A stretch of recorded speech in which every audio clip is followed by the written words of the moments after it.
आपकी पार्टी के नेता हैं स्वामी प्रसाद मौर्य जी, और कैसे कैसे वो बयान दे रहे हैं रामचरितमानस को लेकर, चौपाइयों को लेकर। कहा कि अगर शूद्र के लिए इस तरीके का शब्दों का इस्तेमाल होगा तो मैं उस धर्म को टाटा बाय बाय कह दूंगा। उन्होंने कहा कि जो चौपाई है इस चौपाई को हटा देना चाहिए उसमें से, इससे कहीं ना कहीं समाज को नुकसान हो रहा। उन्होंने इतनी तो बात कही, उन्होंने कोई रामचरितमानस का कोई विरोध नहीं किया, ना किसी चौपाइयों का विरोध किया। चौपाई का विरोध किया ना उन्होंने, चौपाई का विरोध किया। चौपाई का विरोध इसलिए किया कि उन्हें ऐसा लगता है कि भाई ये समाज को कहीं ना कहीं नुकसान कर रही है, कहीं ना कहीं लेकिन मौजूदा की स्थिति इससे पैदा हो रही है। नहीं, मौजूदा दौर में इन चीज़ों की क्या आवश्यकता है? क्या समाज में जातिवाद का जहर घोलने की बातें हो रही हैं?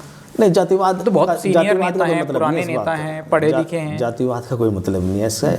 इससे जो है ऐसा लगता है, देखो विघटन की स्थिति जरूर समाज में पैदा हो रही है। आज ये एक चर्चा का विषय बना हुआ पूरे देश के अंदर, कहीं ना कहीं बना हुआ, बहुत बड़ा चर्चा का विषय है। तो इसमें कहीं कोई विरोध की बात नहीं है, ना कहीं किसी बिरादरी विशेष की या किसी धर्म विशेष के विरोध की बात नहीं है। बात सिर्फ ये है कि भाई अगर मान लो ये लगता है कि ये चौपाई इससे कहीं ना कहीं सामाजिक नुकसान है तो वो चेंज कर दे, बदल देनी चाहिए। उसमें क्या बड़ी बात तो है नहीं। जब संविधान में संशोधन हो सकेगा तो उसमें हो सकता है। आपको लगता है कि चेंज होनी चाहिए, यानी कि आप उनका समर्थन करें इस बात में? नहीं, मैं समर्थन नहीं कर रहा। वो तो मान लो 4 वर्ण में समाज बटा हुआ है, ब्राह्मण में, वैश्य में, क्षत्रिय में और शूद्र में। तो उस हिसाब से तो शूद्र के हिसाब से तो है कि चेंज होने में दिक्कत क्या है, उसमें कर देनी चाहिए। क्या देखिए, लेकिन बाबा साहब ने जो किताब लिखी थी हु आर द शूद्राज, हम कल पढ़ रहे थे, उसमें कहा कि जो आज के शूद्र हैं उनका उस एंशिएंट शूद्र से तो कोई मतलब ही नहीं था। उस परिप्रेक्ष्य में जो शब्दों का इस्तेमाल उस दौर में होता था, ज़रूरी नहीं है कि उसका रिलेशन आज के उन शब्दों से हो। उस दौर में कुछ और शब्द को इस्तेमाल में लाते थे, आज कुछ और शब्दों का मतलब होता है। तो उन चीज़ों का मतलब नहीं है, ये खाम का तूल दिया जा रहा है, जो भाजपा के नेताओं का कहना है। भाजपा नेता बोली नहीं, इसमें कहाँ बोल रहे हो? सुधांशु त्रिवेदी ने बोला ये बात, मैंने उनको सुना था। तो सुधांशु त्रिवेदी मैं सुन पा, ज़्यादातर बीजेपी के लोग इस बात से बच रहे हैं। पता नहीं क्यों बच रहे, वो तो वही जाना है, बच क्यों रहे। बोलना चाहिए तो बहुत जल्दी बोल रहे।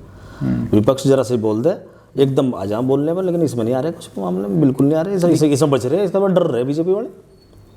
अखिलेश जी कह रहे हैं कि देखिए भाजपाइयों को हम शूद्र लगते हैं।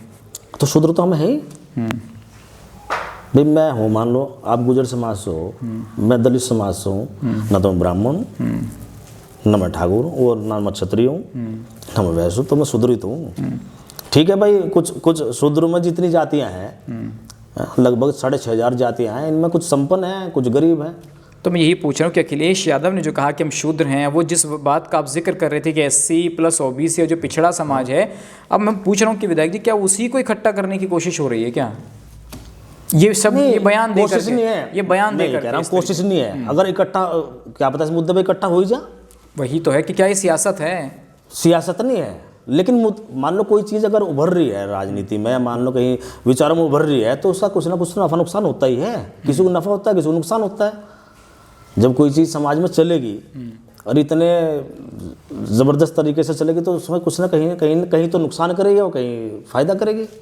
स्वामी प्रसाद मौर्य को लेकर पिछले दिनों खबर आई कि वो कुछ थोड़ा नाराज़ हैं अखिलेश यादव से, और देखिए उनको फिर राष्ट्रीय स्तर पर दर्जा भी दिया गया, उनको संगठन में भी लिया गया, तो चीज़ें शांत हो गई हैं। नाराज़गी तो लगती नहीं, मान लो नाराज़गी होती है तो फिर राष्ट्रीय महासचिव क्यों बनाते हैं? नहीं, वो कह रहे हैं नाराज़गी है इसलिए राष्ट्रीय महासचिव उनको बना दिया, नहीं तो कोई और जाने की तैयारी कर रहे थे। कहीं बसपा के साथ कोई लिंक तो नहीं हो रहा है? बहुजन मूवमेंट से जुड़ा हुआ व्यक्ति है, इसीलिए मैं मौर्य जी को वो व्यक्तिगत रूप से जानता हूँ।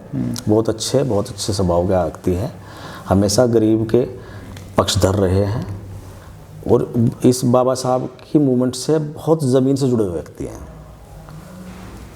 मौर्य जी। तो उनके मान लो उनके सामने ये भी सवाल किया मीडिया ने कि मौर्य जी आपने पहले क्यों नहीं उठाई? बिल्कुल। तो उन्होंने कहा भाई आप लोगों ने पहले मुझसे पूछा ही नहीं, आप पूछा मैंने बता दिया। चलिए विधायक जी, मेरा अंतिम सवाल आपसे ये है कि 3 बार आप विधायक बन गए हैं, क्या कभी सांसद की तरफ जाने का नहीं सोचा, या बस विधायक तक सीमित रहना है? जाने को तैयारी कर रहे हैं इस बार? जाने को तो सोचे आदमी, लेकिन यहाँ कोई सीट ही नहीं हमारे पास।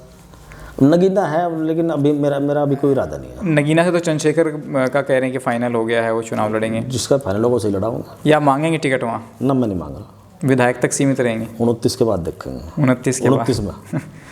29 में सोचेंगे जी। अभी नहीं, 27 तक तो मैं ले रहे हैं। 27 तक हम ले रहेंगे।